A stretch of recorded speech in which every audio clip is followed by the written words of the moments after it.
உளவியல் ரீதியாக பார்க்கும்போது அது உள்ளார ஒரு செய்தி இருக்கு. இப்போ பணம் அது இதெல்லாம் கேட்குறாங்க. இப்போ இந்த வரதட்சணை கொடுமை இருந்ததான்றது இந்த ஆர்டிஓ என்கொயரியில் விசாரணையில் அது வரும்.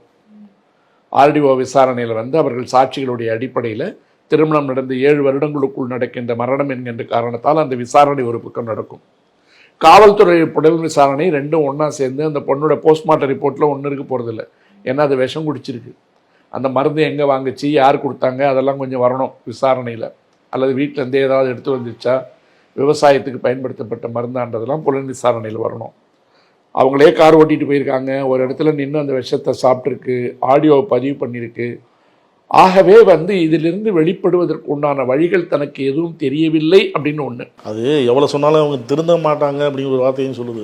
அது அந்த பெண்ணினுடைய பார்வை. இப்போ இதுக்கு கவுன்சிலிங்லாம் இவங்க அப்பா அம்மாவெல்லாம் கவுன்சிலிங்லாம் கொடுத்துருப்பாங்க. அந்த அம்மா பேசுறதுல நிறைய உண்மைகள் நமக்கு தெரியுது. நான் சொல்லி தான் அனுப்புனா பக்குவமா இருமா இல்லை, அவங்க ரெண்டு இதை அவங்க சொல்ல நான் ஏற்றுக்கிறேன்.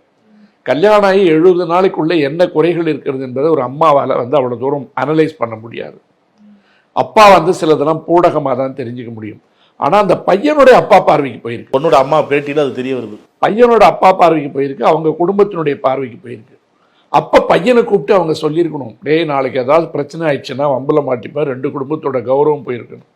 ஆனால் எல்லாருக்குமே இந்த பையன் செல்லத்தில் ஆம்பளை பிள்ளை அப்படி தான் இருப்பாங்க, கொஞ்சம் அட்ஜஸ்ட் பண்ணிட்டு போனால் என்னன்னு கேட்டிருப்பாங்க.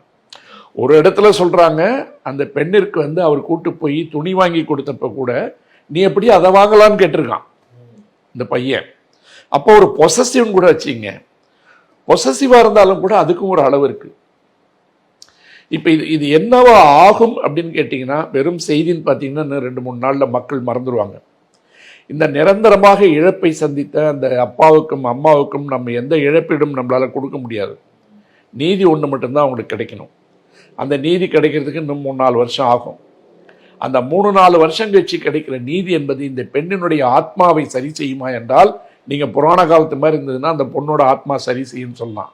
ஆனால் வளர்ந்து நின்று படித்து அழகாக வளர்க்கப்பட்ட ஒரு பெண் குழந்தை 27 வயதிற்குள் தன் வாழ்க்கையை தானாகவே முடித்துக் கொள்ளுகின்ற துயரம் இருக்கு பாருங்க.